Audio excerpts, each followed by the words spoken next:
This is stage 13 review. We're going to start off by going over some of the skills that you have to have for this test. The first thing that you're going to have to do is identify a complementary infinitive. Complementary infinitive is the infinitive that we've been using with possum. In this example here, we have hic manera non possum. I am not able to stay here. The complementary infinitive is manera. We also used the complementary infinitive with Willow and nolo in this chapter.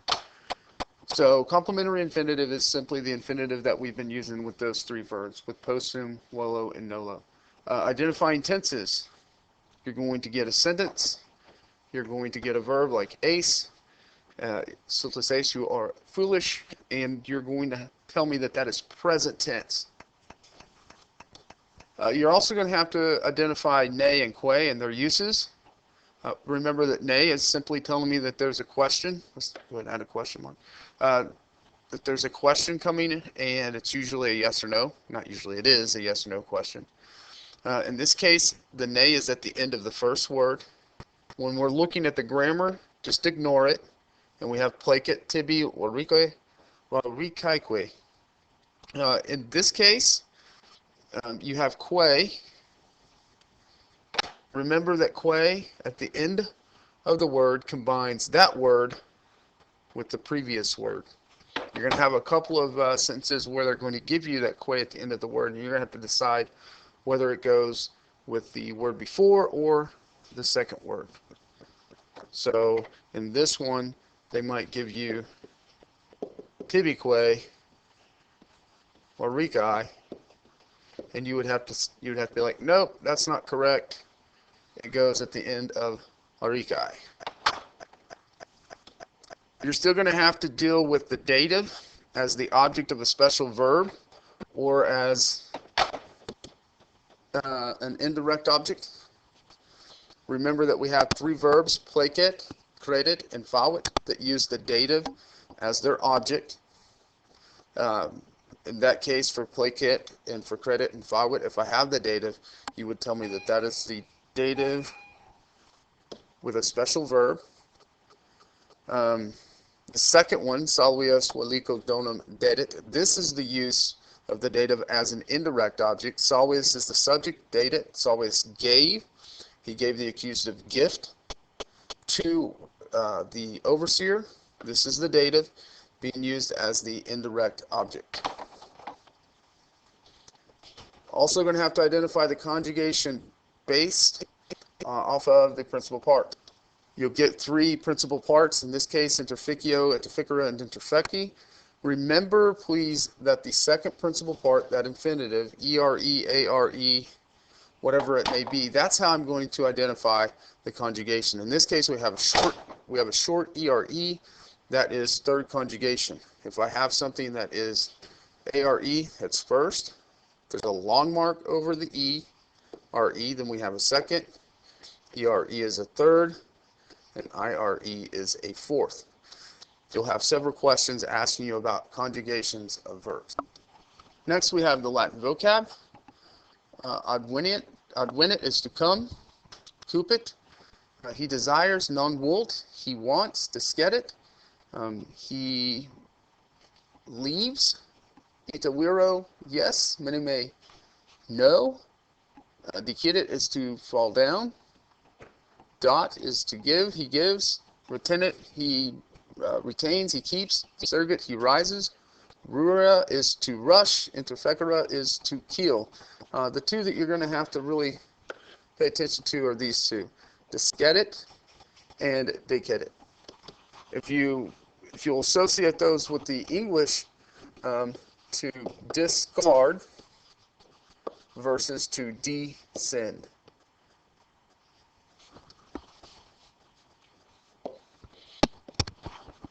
Looking at these two, the discard, the disc is disc here, and the descend, sort of associated with that, add a S. That's how you can really tell those two apart. You're going to have to tell those two apart on the test, so make sure that you take care of that. Next we have the characters. They're going to give you a list of characters. You're going to have to tell me who they are and what they do.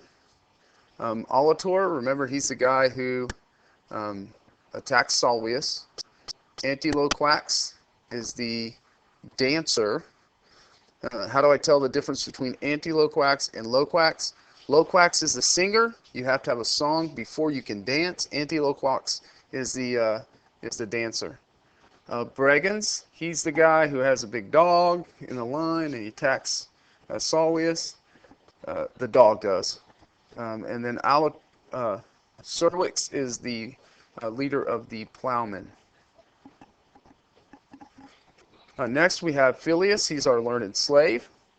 Rufilia, she looks over the slave woman. Salvius, I put kill him. Every time that something bad goes wrong with the slave, he's sick, he has a bad dog, he needs to die, slave that stabbed me needs to die, everybody needs to die. So just kill him.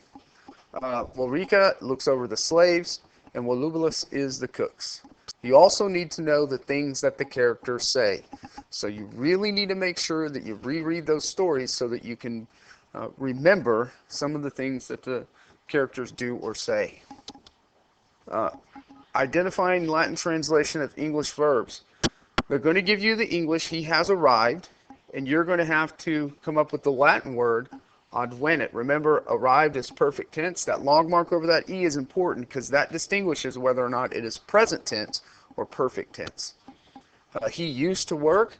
BA is imperfect in labораbat. So you're going to have these imperfects, and they're going to give you those alternate translations of the imperfect. The used to, began to, was. So he used to work, he was working, he began to work, etc. I want to hurry. So you have two things here. You have the Willow, I want, and then you have the infinitive contendere, to hurry. Both of those. Next, you're going to have to choose the right verb based on the subject of the sentence. We've done this many times before. To is second person singular. So which one of these would I choose? I would choose the amos because the S is the second person singular. Ego te, which one would I choose? I choose amo because ego is first person singular, so is amo. Solvius is a third person singular, so I'd use amat. And nos te, nos is a first person plural, so I would use amamus. Amatus is not used in this sequence. We would use wos for it. Best way to remember this is that ego is going to use an O or an M. To is going to use an S. If it's perfect, it would use isti. The third person, let's put third, is going to use a T or an NT. No, let's not use NT. Third person singular is going to use T. Nos is going to use a moose. Wos is going to use a tis. And then our third person plural would use the NT. English vocab. To predict is to foretell something. To contradict is to assert the opposite. If you're contradicting somebody, you're telling them that whatever they're saying is wrong. Valediction is a farewell speech. An addiction is a habit, habitual inclination. Verdict is a decision or a judgment. A novice is a newcomer. He's new to whatever he's doing. Enumerated is to count. Volition is your own free will, your choice. Alternative is a second choice. Vulnerable is that's whenever you're capable of being harmed. Advent is an arrival. We have an Advent during Christmas time, celebrating the arrival of Christ. And then diction is our speaking ability, the way that we pronounce words. The nolo-wolo conjugation and the post-sum conjugations are fairly important on this test. You're going to get a form of wolo. You're going to have to translate it. You're going to get a form of sum or post-sum or nolo, and you're going to have to translate those as well. I gave you here the present conjugations of wolo and sum. I'm not going to go over all of them. Just the present right here. Willow is I want, Willumus we want, etc. You're going to get the word Willumus. It's going to give you A, B, or C, and one of those is going to say we want, and you need to choose we want. For sum, same thing. You have sum, sumus, es estis, es sunt, sum as I am, sumus we are, etc. You're going to get a word like est, and you're going to have to A, B, or C. One of them will say he, she, or it is, and that's what you will have to select. Beyond that, you're also going to get the other tenses of wolo, nolo, sum. Be aware that you're still going to have a BA for wollabot, and that's was want. He was wanting. He used to want. He kept wanting. He began to want. You're also going to get the perfect tense. Woluit, he wanted. Same thing for the other tenses, or for the other verbs, possum, sum, and nolo. You're going to get erat. You're going to have to say he was. Fuit, you're going to have to choose he has been. Next is our favorite, cultural questions. What control did the Romans have over Britons? Whenever they invaded Britain, they set up Roman law. So the Britons had to obey Roman law. They had to pay Roman taxes. The kings were still allowed to control their territories, but a governor was put in place to make sure that the Britons were following the Roman law. What did Agricola plan to do to Britain? He felt like that there was still a lot of civil unrest. So what he wanted to do was to give them the Roman way of life, to teach them how to build the way the Romans did, to give them the little idiosyncrasies that the Romans had with everyday life. He basically wanted to flood them with luxury of Rome in order to appease some of those civil unrest that was in Britain at the time. How did Britons react to the Roman occupation? Well, they resisted. Whenever the Romans came the first time with Julius Caesar, they actually fought him off for quite a long while. What was the Arval Brotherhood? That was a group of priests that performed religious ceremonies. They prayed for the emperor, etc. How much military experience did Salvius have? Well, he had quite a bit. I mean, when he came to Britain, he had already been a part of the Arval Brotherhood and was put in charge of a legion. That would have been a part of the Roman army. Quite an honor for Salvius. Who took care of the Celtic religious rites? Those would have been the Druids. How did the Romans react to Celtic religious practices? They were tolerant, and that's pretty typical of the Romans as they took over whatever region. They were very tolerant to the customs, and a lot of times even adopted some of the customs for themselves whenever they took over territories. What happened at the Battle of Mons Graupius? That's where the Scottish revolt was finally put down. The Romans fought with the Scottish. The Scottish did a great job of using the land and their knowledge of their surroundings to keep the Romans at bay. But finally, at the Battle of Mons Graupius, Agricola put a stop to the Scottish revolt. How was the British economy affected by the Romans? In a positive way. A lot of the metal workers and the pottery guys, they had a lot more people, especially the ironwork or the metal workers. They were helping arm the Roman army. So the economy in Britain was affected in a positive way when the Romans came. Who was the first general to cross Britain? That would have been Julius Caesar. When did he do that? He did that early in his military career. He had gone through the Gallic Wars. He had basically conquered all of Gaul for the most part. And then he crossed over into Britain. First, unsuccessfully. The first winter that he crossed Britain, he was forced to retreat back to Gaul. And then the second time he went over, he did much better. Who was the first emperor of Rome? Julius Caesar was not an emperor. He was offered the title of emperor. He declined it. I don't know if you've read anything about Julius Caesar. Actually, Augustus, his nephew, Augustus was the first emperor of Rome. Who ordered the 43 invasion of Britain? That was Claudius. Why did he order the attack? Well, he gave several reasons. You know, they had tin, they have iron, we're going to go get some resources. But mainly is because he needed a military success to solidify his position. Who was the first governor of Britain? The first governor of Britain was Aulus Plautius. He was appointed by Claudius after the invasion. Who was the governor during the story in our book?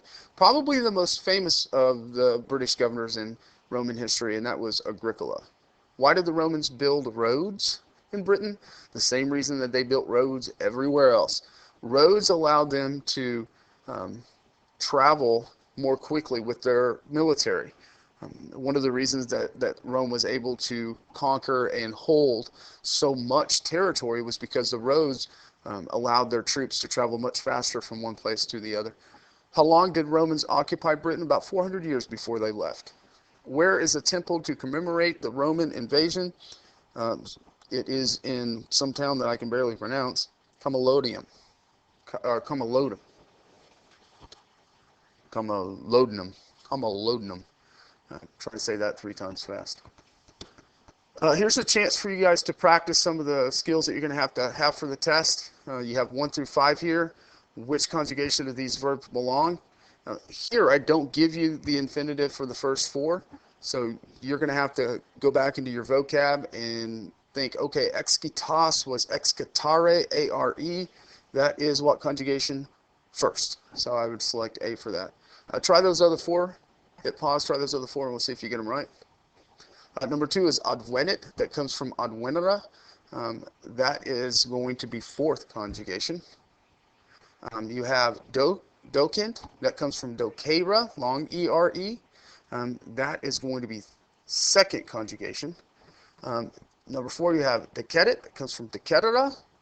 That would be 3rd conjugation. And ruera is 3rd conjugation as well. Here we have choose the best answer. This is just kind of a potpourri of questions. Go through those 5s and see if you can get them right, and then I'll give you the answers. Number 1, ego pugnare. I something to fight. So what is this asking me? Well, it gives me Willow, Weiss, Wolt, and Wolent. Those are all different persons. So it's asking me to identify the person of the verb. Ego tells me that it is first person, so I would select Willow. Letter A.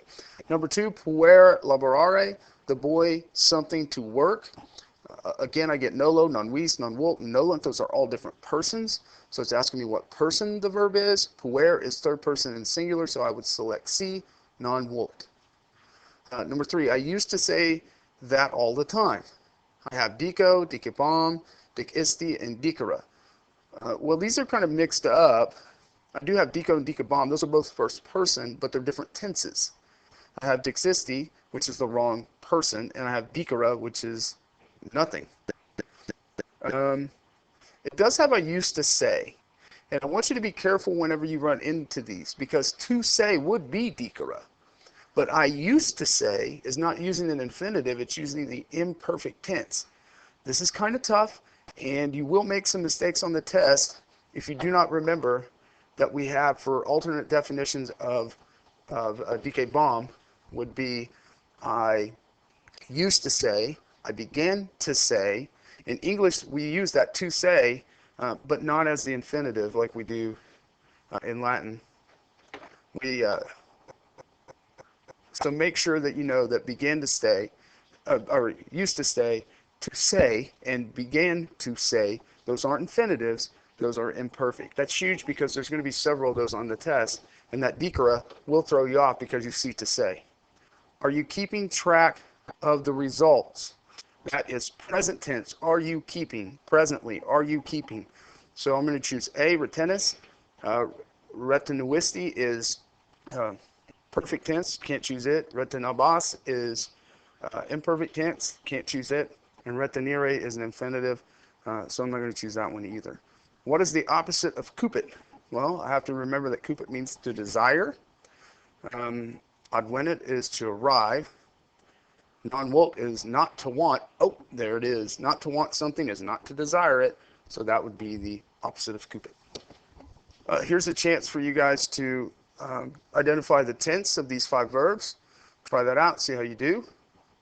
Number 1, est is present tense. That's from our assumed conjugation. Iram is imperfect tense, the B. Delewit is perfect tense. You get that SUVX marker there, or hint. Plucket is present tense, and ducat is also present tense. Which of the following is an infinitive? Well, there's only one down there, right? Nope, there's 1, 2, 3 of them. I see 3. Let's see if you can pick those out. Remember, our infinitives are going to end in RE. So there's my 3 infinitives, manera, wakare, and rurara. Here's some more practice for you. To which conjugation do these verbs belong? This is more like a section on your test. They're going to give you 3 principal parts. You're going to have to identify the conjugation. Please remember that the first principal part and the third principal part do not really tell me anything about the conjugation. It's that infinitive, that second principal part. Amare is A-R-E. That belongs to the first conjugation. So that's how we would tell from those. Do those other 4 and see if you can get those. Number 2, A-R-E, excatare belongs to the first. Number 3, ducera has the long E-R-E, so that belongs to the second. Number 4, decetera has the short E-R-E, that belongs to the third. And adwenera has the fourth because it has the I-R-E. Again, a kind of a potpourri of questions here. Ego pugnare, I something to fight. I get nolo, non vis, non volunt. Those are all different persons, but they're the same tense, so it's asking me what person it is. Ego is first person, so is nolo, so I select A. 2, puer laborare, the boy something to work. What would I select here? Willow, vis, volunt are all the same person. They're all different persons, but the same tense. So I look at puer. Puer is third person singular, so I choose C, wolt. Number 3, this is that tricky one because it has I used to drink. To drink looks like an infinitive. It is not. It is part of that imperfect translation. I used to drink that all the time. So bibo is I drink. Bibebom is I used to drink. Bibi is I drank, and bibera is to drink. So yes, to drink is in there, and that would be bibera. But when I use I used to drink or I began to drink, those are imperfect translations. Are you keeping track of the results? Present tense. So U is retenes. That would be my selection. What is a synonym for rura, to rush? I would choose probably festinare, which is to hurry. Finally, I have what is the tense of the following verbs. I have 1 through 5. Choose those tenses, see how you do. Number 1, erat is imperfect. Number 2 is present, ace. And number 3, duksit. Get the X there. Remember, our SUVX is our perfect tense clue. Delawisti is perfect tense as well. I get the V there. Ducat is present tense. Good luck on your stage 13 test.